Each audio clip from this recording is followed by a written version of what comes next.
Bismillahirrahmanirrahim. Assalamualaikum warahmatullahi wabarakatuh.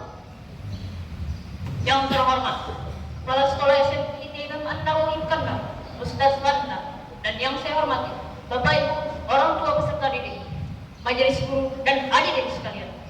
Perkenankan saya untuk memperkenalkan diri. Nama saya Habib Al-Habsyi Hidayat dari kelas 7C, dan dalam kesempatan yang berbahagia izinkanlah saya untuk menyampaikan sebuah pidato bertajuk Palestina, apa dukungan kita? Pertama-tama tiada kata yang indah dan pantas selain lafaz Alhamdulillah sebagai rasa syukur kita kepada Allah Subhanahu wa Ta'ala yang telah memberikan limpahan rahmat dan karunia-Nya kepada kita. Salawat dan salam tak lupa kita sanjungkan ke junjungan kita Nabi Muhammad sallallahu alaihi wasallam. Semoga juga tercurah kepada keluarganya, sahabatnya, dan kita semuanya insya Allah menjalankan sunnah-sunnahnya. Saudara-saudara, tanggal 7 Oktober 2023 Hamas meluncurkan serangan kepada Israel. Eropa terguncang, Amerika tergoyah, Arabia terbelah. Semua menyaksikan kedatangan Hamas meruntuhkan penjajah Zionis. Penjajahan yang telah berlangsung selama 7 dekade lamanya itu akhirnya bisa runtuh dengan hantaman badai Al-Aqsa ke jantung Zionisme. Disinilah titik perjuangan Islam dalam melenyapkan Zionisme, sebuah ideologi yang telah membara dalam setiap jiwa rakyat Israel, suatu ideologi yang menyerukan mereka untuk membersihkan tanah Palestina dari rakyat Palestina dan mensuperioritaskan Zionis menjadi satu-satunya penghuni. Disinilah titik perjuangan kita untuk menyerukan kedaulatan dan kemerdekaan Palestina benar-benar dimulai seperti pada tanggal 6 September 1944 ketika Palestina menyatakan pengakuan dan dukungannya atas kemerdekaan, kedaulatan, dan kebebasan Indonesia.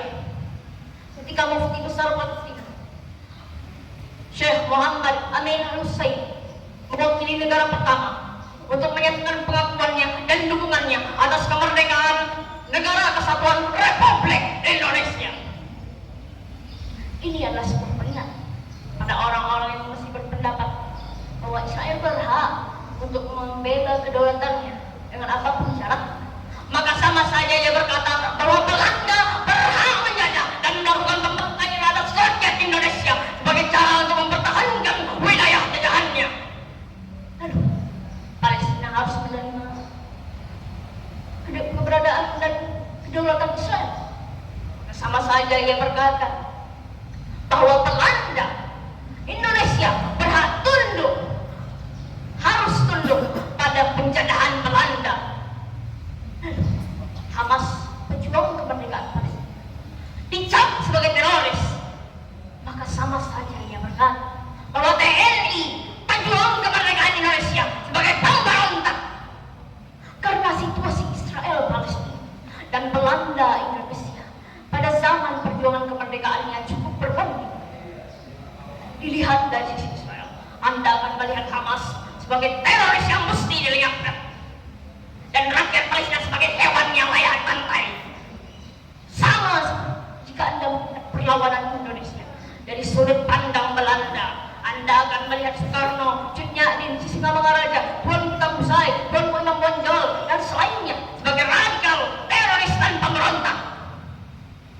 Namun, jika Anda melihat dari sisi sudut pandang pihak yang tertindas, maka Anda akan melihat mereka semua seperti pahlawan penumpas penindasan penjajah. Dan sebagai catatan akhir, konflik Israel Palestina pada tahun 2023 ini saja sudah mengakibatkan total 60 masjid hancur, 7 gereja hancur, 25 sakit hancur, 200 sekolah hancur, dan total 15.000 bangunan hancur lebur. Dan tak lupa jaringan listrik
Mohon maaf atas segala kesalahan, baik dalam perkataan maupun dalam perbuatan.